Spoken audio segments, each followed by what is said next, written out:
Johann Külbel, De Flatulentia, Episode 9.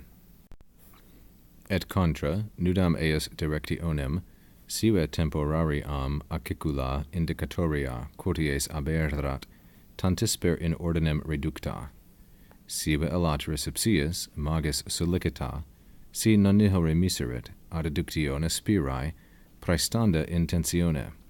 Solicita dico, nempe repetitis tenta minibus, tandem ad quaesitam proportionem perducenda.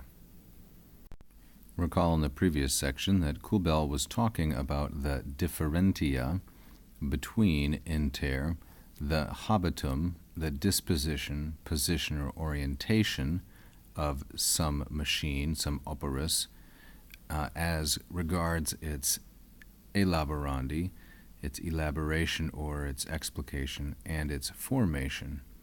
I now wonder whether it would have been better to take the inter as that between the habitum and here the directionem or orientation, because otherwise I see no natural way to construe this accusative. So to review, there is a differentia, that's from the previous selection, differentia between the habitum, the disposition of some function, and its orientation, its bare orientation, nudam eis directionem. And then he will explain further whether, sive, this directionem is temporarium, temporary, having to do with time in this case because we're talking about a watch, acicula indicatoria or acicula indicatoria, by means of a pointing indicatoria pin. So he's describing again the interior of a watch, and he's going to use this as an elaborate analogy for the human digestive system, de flatulentia. Acicula is a pin modified by indicatoria, and these are both feminine, singular, and ablative.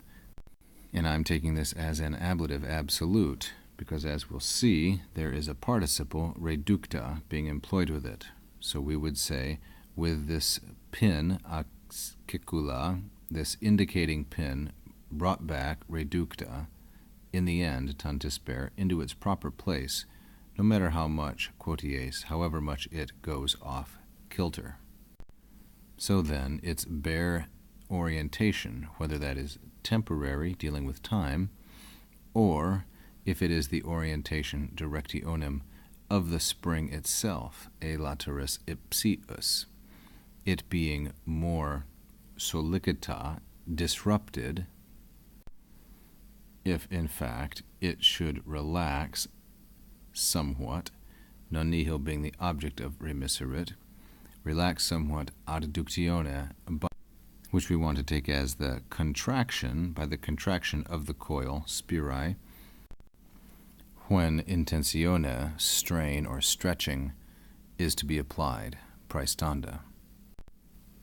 I call it disrupted, sol licita, obviously because with numerous repetitis attempts, by repeated attempts we might say, at last it is to be returned or restored, it must be restored to its requisite, its necessary proportion between flexion and contraction of the coil of any given spring. All this discussion of the inner workings of a timepiece, what he calls a machinula horadictica, is meant to be analogous to the human digestive system, which he is about to discuss, which this lady is going to find is painfully disturbed if she succeeds in consuming this sandwich.